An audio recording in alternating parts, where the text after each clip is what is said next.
শুধু ডায়াবেটিস আর ডায়াবেটিস। যেখানে যাই, আত্মীয় স্বজনের বাড়ি যাই, যেথায় যাই, শুধু ডায়াবেটিস আর ডায়াবেটিস। এমনকি এমন ঘরে এমন লোক নাই, এবং ঘর নাই যে ডায়াবেটিস নাই। তাই সময় দর্শক, আপনাদের যারা ডায়াবেটিস রোগী তাদের জন্য সুখবর।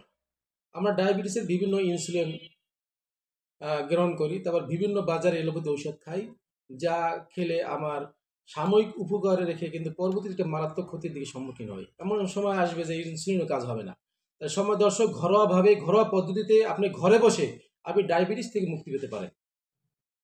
আমরা সবাই জানি মেথি এবং জাম চূর্ণ, জামের যে বীজ আছে, জামের বীজ আপনি ব্লেন্ডার দিয়ে হোক অথবা বাজারে ভালো আপনার বিশ্বস্ত দোকান থেকে জামের চূর্ণ অথবা জামের বীজের পাউডারটা আপনি নেবেন, এবং মেথির পাউডারটা আপনি নেবেন। এই দুইটা মিক্স করবেন। দুইটা মিক্স করার পরে আপনি যদি সকালে এবং সন্ধ্যায়, সকালে 1 গ্লাস পানির ভিতরে যদি 1 চামচ দিয়ে সেবন করবেন, এবং রাত্রে 1 গ্লাস পানির ভিতরে 1 চামচ দিয়ে আপনি সেবন করবেন। যদি এভাবে যদি আপনি কন্টিনিউ যদি আপনি ইউজ করতে পারেন, আপনি যদি সেবন করতে পারেন, আপনি খেতে পারেন, ডায়াবেটিস আপনার থাকবে না, আপনার ইনসুলিন নেওয়া লাগবে না, আপনার বাজার থেকে ওষুধ খেতে হবে না। সম্মানিত দর্শক, আমার সাথে থাকার জন্য সবাইকে ধন্যবাদ। আসসালামু আলাইকুম ওয়া রাহমাতুল্লাহি ওয়া বারাকাতুহু।